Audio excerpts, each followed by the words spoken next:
c'est parti pour Smart Bourse à la mi-journée. Nous avons le plaisir d'être accompagnés en plateau par Julien Tisserand, gérant multi-asset et overlay chez Edmond Rothschild. Bonjour Julien Tisserand. Bonjour. Bienvenue sur le plateau de Smart Bourse. Nous allons évidemment commencer par revenir sur cet épisode SVB, Silicon Valley Bank, le bank run de Silicon Valley Bank qui a pris moins de 48 heures la semaine dernière et qui pose un certain nombre de questions. Déjà sur le risque de contagion aux banques régionales aux États-Unis, sur l'impact que cela peut avoir sur les marchés financiers et évidemment sur l'impact que cela peut avoir sur les politiques monétaires des banques centrales. Beaucoup de sujets à traiter ensemble. Déjà, comment est-ce que vous avez vécu ces journées, Julien Tisserand, depuis l'annonce des résultats de Silicon Valley Bank et ensuite tous les épisodes que l'on a pu suivre les uns après les autres? Non, tout à fait, ça a été des journées d'incertitude, ça c'est certain. Après, ce sont des journées auxquelles on pouvait raisonnablement s'attendre de voir ce genre de nouvelles. D'accord. Avec le resserrement monétaire qu'on a connu. Effectivement, on savait qu'à un moment donné, on aurait des endroits spécifiques de l'économie, des secteurs qui seraient plus touchés que d'autres. On pensait à l'immobilier. Là, il s'avère que c'est les banques régionales aux États-Unis qui ont souffert. Certaines banques, alors ces banques-là, Signature Bank, on a eu SVB, étaient avec des modèles un peu particuliers et avoir une mauvaise gestion aussi du risque de couverture de certains actifs qu'ils avaient en portefeuille. Donc on ne peut pas le généraliser à toutes les banques aux États-Unis, toutes les banques régionales. Il y a clairement eu aussi un souci de régulation aux États-Unis. Alors comparé au secteur en Europe qui est une régulation un peu différente, plus fortement régulées.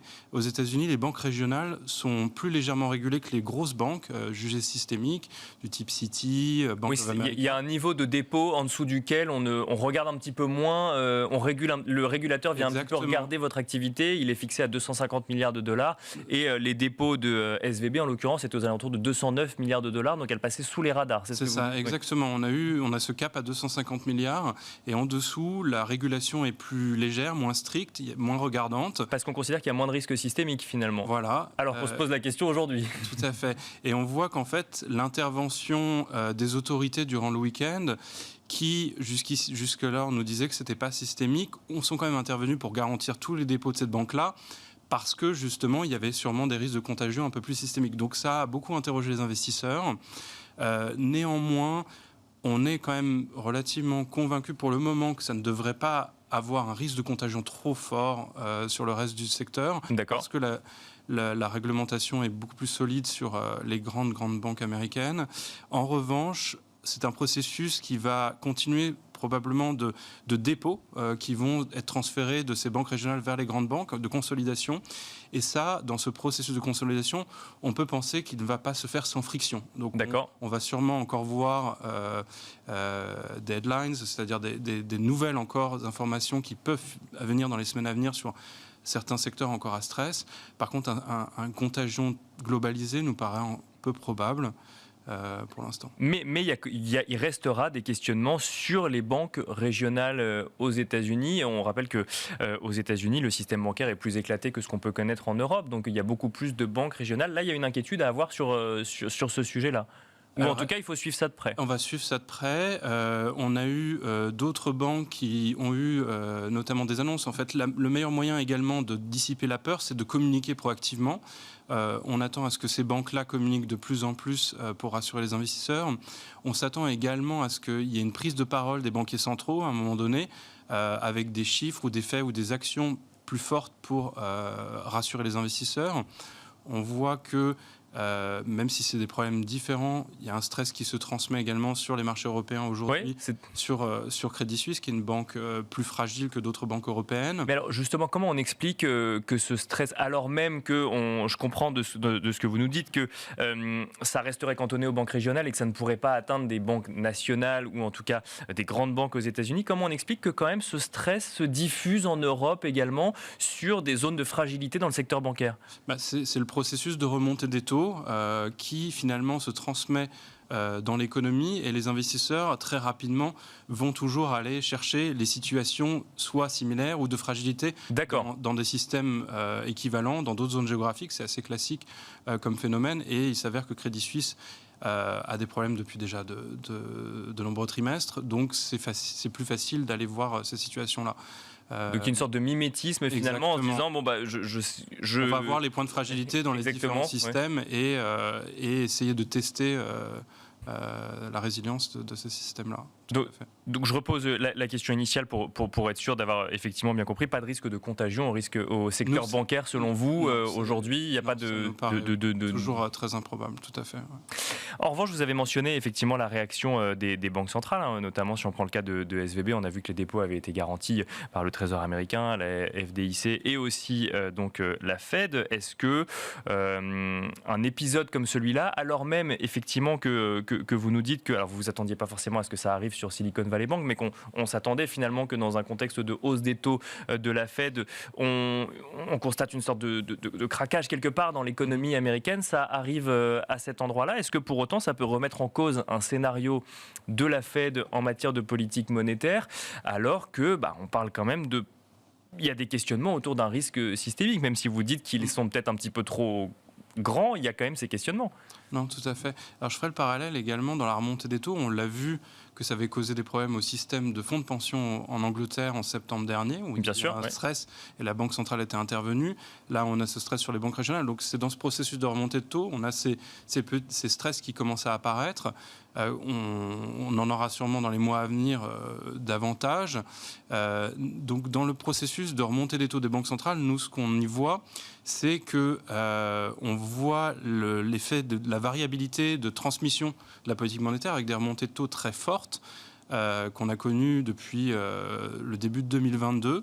Et ce qui s'est passé, c'est que ces remontées de taux se sont fait suite à des années de taux bas, pendant 7-8 années après la crise financière, de taux très bas, avec des comportements d'investisseurs qui ont été forcément différents, aller chercher du rendement dans certains secteurs ou de certains secteurs d'économie qui se sont beaucoup développés grâce au taux bas. Et dans la remontée de taux, qui a été très rapide, on voit que ces secteurs-là, le secteur de la tech, non-profitable tech, certaines banques régionales avec des modèles économiques un peu particuliers, finalement, on voit ces secteurs de plus en plus impactés. Ça va continuer. C'est certain qu'on verra d'autres situations. C'est très difficile de pointer du doigt quel secteur précis ou quelle situation. Mais c'est un sujet sectoriel ou c'est un sujet de gérants qui n'ont pas suffisamment anticipé le nouveau paradigme de marché qu'implique une hausse de taux des banques centrales? Alors, sur ces cas spécifiques, il y a eu des histoires de business model, de mauvaise gestion du risque de couverture, notamment de certains portefeuilles d'actifs qui étaient investis en treasuries, en mortgages, où il n'y a pas eu a priori de couverture contre la hausse des taux de la part des gérants de cette banque-là. Donc, bien sûr, qui a entraîné les conséquences qu'on connaît. Donc c'est une mauvaise gestion également. Donc c'est une combinaison des deux. Est-ce que pour autant, ça peut venir remettre en cause un scénario de hausse de taux de la Fed la semaine prochaine dans un contexte de niveau d'inflation toujours élevé aux États-Unis et de combat de la Fed contre l'inflation? Alors ce n'est pas un scénario qu'on privilégie à Edmond Rothschild. On pense que continuer à remonter les taux est nécessaire pour lutter contre l'inflation et notamment de la part de la Fed, envoyer un message d'arrêter ces hausses de taux ou de faire une pause nous semblerait plus inquiétant pour le marché. D'accord, ça voudrait dire qu'il y a un problème. Un message que le problème est plus important que ce qui était anticipé, peut-être plus systémique que ce qu'on a bien voulu nous dire, et donc ne pas continuer à monter ces taux pour envoyer ce message-là au marché et pourrait inquiéter davantage. Donc avoir un effet un peu opposé où ne pas monter ces taux, finalement, c'est faire une politique monétaire un petit peu plus facile. D'accord. Mais ça pourrait avoir un effet inverse sur les marchés d'inquiétude supplémentaire. Donc pour nous, ça nous semble plutôt logique de faire un pas de 25 BP sur la prochaine réunion monétaire. Quand Jérôme Powell nous parlait encore la semaine dernière de 50, bien sûr. Donc au moins faire ce pas vers continuer à remonter les taux parce que l'inflation est encore là, mais de moindre ampleur. Donc finalement, continuer dans sa lutte contre l'inflation, tout en gardant quand même en tête le comportement psychologique des investisseurs, qui lui ne dépend pas que de l'économie, et tenter de rassurer quelque part en disant on va donner un petit peu de mou au marché. C'est ça, toujours en prenant la stabilité financière en considération, mais la lutte contre l'inflation doit continuer, doit être maintenue. Parce que sinon, ça enverrait un message, comme je disais, qui peut être plus inquiétant. Un mot justement sur cette inflation aux États-Unis, dont on a pu découvrir les chiffres hier. Bon, on constate un léger tassement, mais un niveau toujours élevé quand même de cette inflation aux États-Unis. Est-ce qu'on arrive peut-être sur un plateau plus difficile à faire céder pour la Fed, justement, pour aller retrouver ce niveau des 2%? Oui, tout à fait. On a vu on regarde beaucoup l'inflation mois par mois. Bien sûr. Vous l'avez dit, pour la France, 1% mois après mois. On regarde la même chose aux États-Unis et on voit une dynamique de légère réaccélération de l'inflation depuis le début de l'année, notamment l'inflation cœur, qui est plus forte et de la part des services. Parce que les services restent encore très dynamiques aux États-Unis. On était à 0,5% mois après mois de variation. Et ça reste trop élevé pour le mandat de la Fed. On devrait descendre autour de 0,2, 0,3 pour être vraiment quelque chose qui est plus rassurant. C'est dû aussi à la reprise d'activité depuis le début de l'année. On a vu avec la réouverture de la Chine qui avait redonné un peu de confiance aux investisseurs et aux entreprises. On a vu toujours des mesures d'aide fiscale aussi aux États-Unis. Il y avait des programmes de paiement, de relèvement de plafond, de paiement de sécurité sociale au tout début de l'année, qui a redonné beaucoup de pouvoir d'achat à certaines catégories de ménages aux États-Unis, qui a permis d'accompagner la consommation à nouveau. Donc c'est sûr que la lutte contre l'inflation, elle est encore là, elle est encore nécessaire. Et même si on revoit cette légère accélération, pour nous, on ne va pas reconnaître les hauts qu'on a connus l'année précédente. On ne voit pas réaccélération des matières premières significativement, qui était un facteur qu'on a eu l'année dernière. Et le resserrement monétaire, avec ses lags dans le temps, va continuer à avoir un effet de ralentissement au fur et à mesure que l'année va s'écouler. Et donc, l'inflation également devrait continuer à se modérer, en tout cas.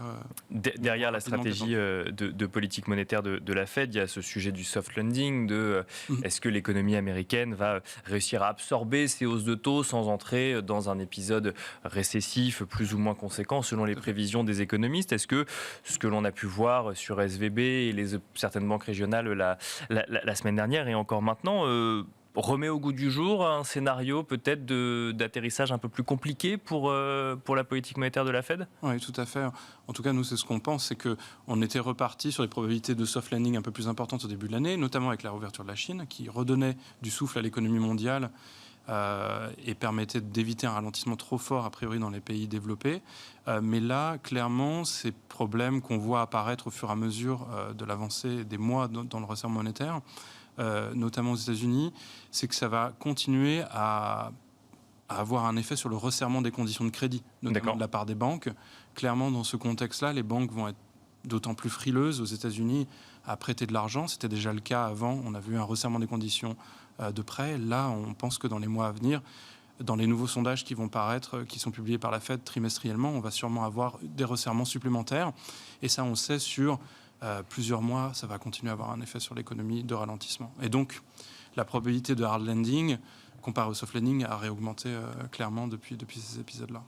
Dernière question, Julien Tisserand, avant de continuer donc avec Smart Bourse, est-ce que dans un épisode comme celui qu'on connaît actuellement, on remet en cause ces investissements? Oui, on est forcé. Hein. Donc, nous, ce qu'on remet en cause, c'est les pas d'augmentation de politique monétaire qu'on avait connus. Donc on était revenu, on avait rouvert la distribution des hausses de taux. On était passé 75, 50, 25 aux États-Unis. On avait rouvert la possibilité de repartir sur un pas de 50 au moins. Là, clairement, pour nous, ça nous semble vraiment exclu maintenant qu'on reparte sur des pas de 50 à terme. Donc on va avoir ces hausses qui peuvent continuer de 25, plus stables. Clairement aussi, ça remet en cause nos investissements sur le risque, avec un peu plus de prudence qui peut revenir dans nos investissements, notamment. Et on voit que certaines parties de courbe sur les taux d'intérêt, les taux intermédiaires, disons 7 à 10 ans, notamment sur des pays comme les États-Unis, l'Australie, qui sont des pays où il y a déjà eu des fortes montées de taux comparées à l'Europe, bien sûr, nous paraissent d'autant plus attractifs à détenir en portefeuille, parce qu'on voit que dans des stress de marché, les taux rebaissent de ces parties de courbe-là et protègent notamment les investisseurs contre le risque. Merci beaucoup Julien Tisserand d'être venu sur le plateau de Smart Bourse. Je rappelle que vous êtes gérant multi-asset et overlay chez Edmond de Rothschild. Merci beaucoup. Merci. Et quant à nous, on se retrouve tout de suite dans la deuxième partie de Smart Bourse.